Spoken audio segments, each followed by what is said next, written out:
Something remarkable is happening in the South Caucasus right now. After more than a century of hostility, broken promises, and deep historical wounds, Turkey and Armenia are talking again. And this time, it might actually work. For decades, the relationship between these two neighbours has been defined by one of the 20th century's darkest chapters, the Armenian Genocide, and a border that has remained sealed since 1993. But geopolitical realities are shifting in ways that are forcing both Ankara and Yerevan to reconsider their positions. Russia's influence in the region is weakening. Azerbaijan's recent military victories have redrawn the strategic map, and both Turkey and Armenia are facing pressures that make normalization not just desirable, but potentially necessary.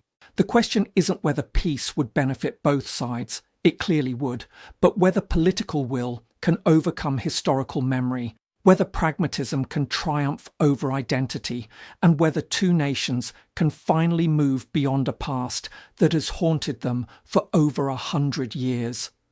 What we're witnessing could be one of the most significant diplomatic breakthroughs in the region's modern history, or another false dawn in a long series of failed attempts.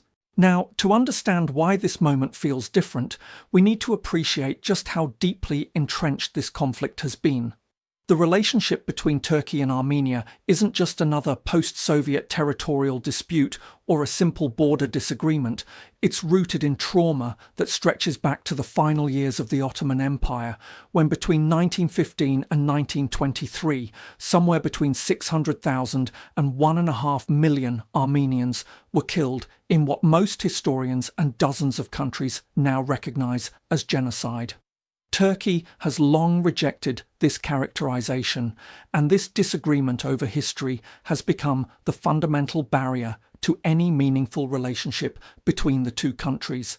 It's not just a matter of academic debate or historical interpretation. For Armenians, recognition of the genocide is a matter of justice, memory, and national identity.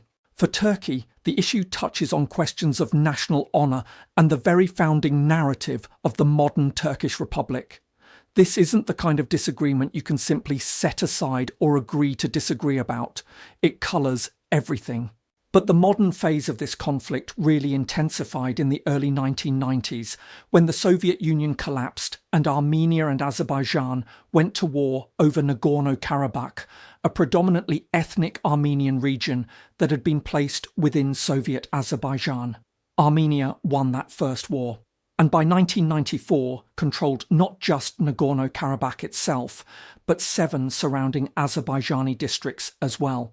Turkey, which shares deep ethnic, linguistic and cultural ties with Azerbaijan, closed its border with Armenia in 1993 in solidarity with Baku, and that border has remained closed ever since. Think about that for a moment. We're talking about more than 30 years of a sealed frontier between two neighbours.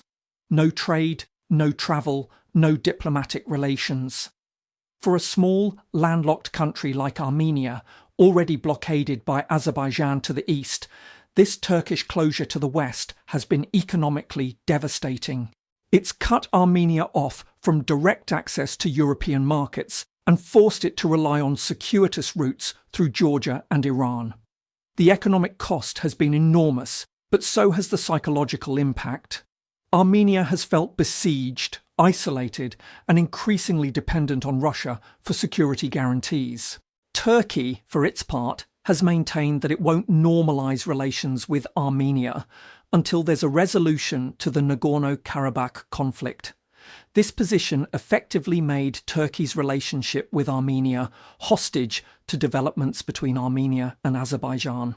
And for years, that seemed like an insurmountable obstacle. There were attempts at breakthrough, most notably the Zurich Protocols in 2009, when Turkey and Armenia actually signed agreements to establish diplomatic relations and open the border. But those protocols were never ratified. They died in parliament, killed by domestic opposition in both countries and by Azerbaijan's furious reaction to the possibility that Turkey might normalise relations with Armenia without a prior resolution to Karabakh. It was a painful reminder that good intentions and signed documents aren't enough when the political will isn't there to follow through. So what's changed now? Why might things be different this time? The answer lies in a series of seismic shifts that have fundamentally altered the strategic landscape of the South Caucasus.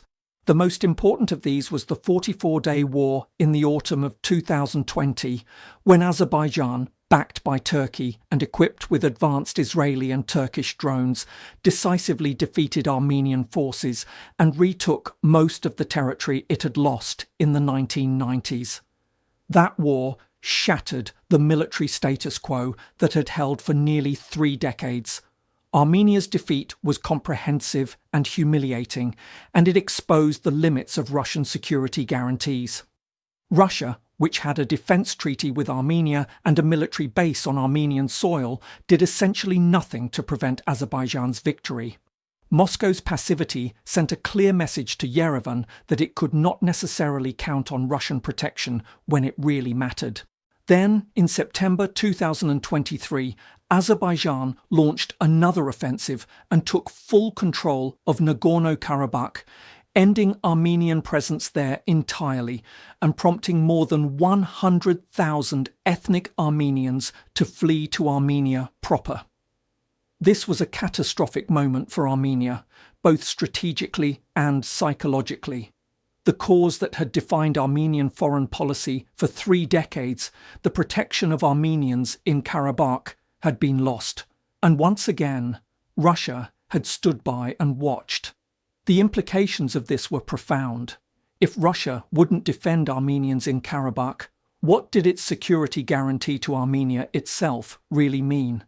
This realization has prompted a fundamental reassessment in Yerevan about where Armenia's future security lies.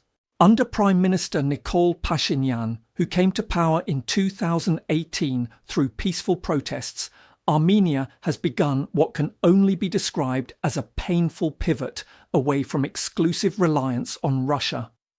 Pashinyan has reached out to the West, strengthened ties with the European Union, and even begun joint military exercises with the United States.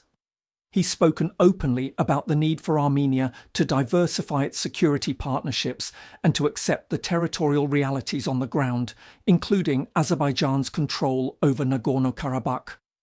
This is incredibly controversial in Armenia, where many view Pashinyan as defeatist or even traitorous for accepting these losses.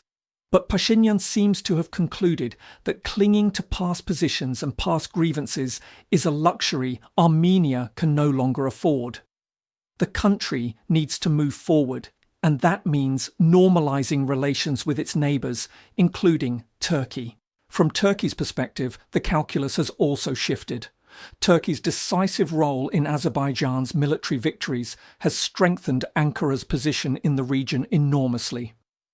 President Erdogan has spoken of opening a Zangezur corridor through southern Armenia that would connect mainland Azerbaijan with its exclave of Nakhchivan and, by extension, with Turkey itself.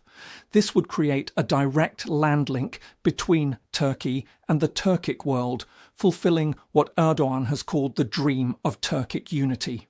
But to make this vision work, to truly stabilise the region and reap the economic benefits of new transportation corridors, Turkey needs some degree of normalisation with Armenia. A state of permanent hostility and a closed border don't serve Turkey's broader regional ambitions. Moreover, Turkey is increasingly looking to position itself as a constructive power in its neighbourhood, a regional leader that can facilitate solutions rather than simply enforce blockades. There's also the matter of Western pressure and incentives. Turkey's relationship with the United States and European Union has been complicated in recent years, to put it mildly. Issues ranging from Turkey's purchase of Russian missile systems to its drilling activities in the Eastern Mediterranean to concerns about democracy and human rights have strained these relationships. Facilitating peace between Armenia and Azerbaijan and normalising relations with Armenia could be a way for Turkey to demonstrate constructive regional leadership and improve its standing with Western partners. It's not the primary driver, but it's certainly part of the calculation. So we've seen tentative steps forward. In 2021, Turkey and Armenia appointed special representatives to begin talks on normalization. In 2022, they agreed to open the border to citizens of third countries and to cargo transit. These might sound like small technical measures, but they represent the first real movement in decades. There have been meetings, statements of intent, discussions about gradually opening the border. The rhetoric from both sides has been notably more positive than at any point in recent memory. But here's where we need to be careful about getting too optimistic. The obstacles to full normalization remain substantial. The genocide recognition issue hasn't gone away. Turkey still hasn't acknowledged the events of 1915 to 1923 as genocide, and there's no indication it's prepared to do so. Armenia, for its part, has genocide recognition enshrined in its national identity and its diaspora communities around the world. Particularly the powerful Armenian American community, continue to push for broader international recognition. How do you normalize relations when such a fundamental disagreement remains unresolved? The answer, presumably, is that you bracket it, you agree to disagree, you focus on practical issues and leave the historical questions for historians. But that's easier said than done when those historical questions carry such enormous emotional and political weight. Then there's the question of Azerbaijan's role and demands. Baku has made clear that it expects any Turkish-Armenian normalization to come only after Armenia and Azerbaijan reach a comprehensive peace agreement. Azerbaijan wants Armenia to formally recognize Azerbaijani territorial integrity, including Karabakh, to agree to the Zangezur corridor arrangements, and to give up any claims or grievances. Turkey, despite its improved regional position, still can't simply ignore Azerbaijan's views. The relationship between Turkey and Azerbaijan is often described as one nation, two states. They share deep bonds, and Turkey can't afford to alienate Baku. This means that progress between Turkey and Armenia is inevitably linked to progress between Armenia and Azerbaijan, and those negotiations remain difficult and fraught. There are also domestic political challenges in both countries. In Armenia, Pashinyan faces fierce opposition from nationalist groups who view any compromise as betrayal. Opening relations with Turkey without genocide recognition is, for many Armenians, unthinkable. In Turkey, there are nationalist voices who oppose any concessions to Armenia and who see the current advantageous position as one to be exploited rather than softened. Both leaders need to bring their populations along. And that's never easy when you're asking people to move beyond deeply held grievances and identities shaped by historical trauma. Yet despite all these obstacles, there's a sense that the pieces might finally be falling into place. The regional order has been disrupted in ways that create both pressure and opportunity for change. Armenia has recognized that it needs alternatives to Russian dependence and economic isolation. Turkey has recognized that regional leadership requires engagement rather than just military backing for allies. The military facts on the ground have been settled in Azerbaijan's favour, removing one major source of contention, and there's a growing recognition on all sides that the status quo of frozen conflict and closed borders serves no one's long-term interests. What we're likely to see, if progress continues, is a gradual, careful process of normalisation. Not a grand peace treaty or a sudden transformation of relations, but small steps that build confidence and create constituencies for peace on both sides.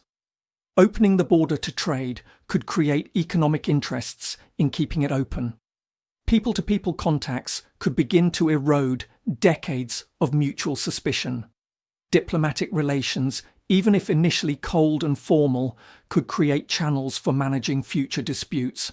It's not a romantic vision of reconciliation, but it's a realistic path toward a more stable and prosperous region. The question is whether the political will exists to walk that path, and whether the inevitable setbacks and provocations along the way will derail the process before it gains irreversible momentum. We're about to find out whether this generation of leaders in Turkey and Armenia can finally do what their predecessors couldn't and move beyond a century of hostility towards something that looks at least like peaceful coexistence, if not yet genuine peace.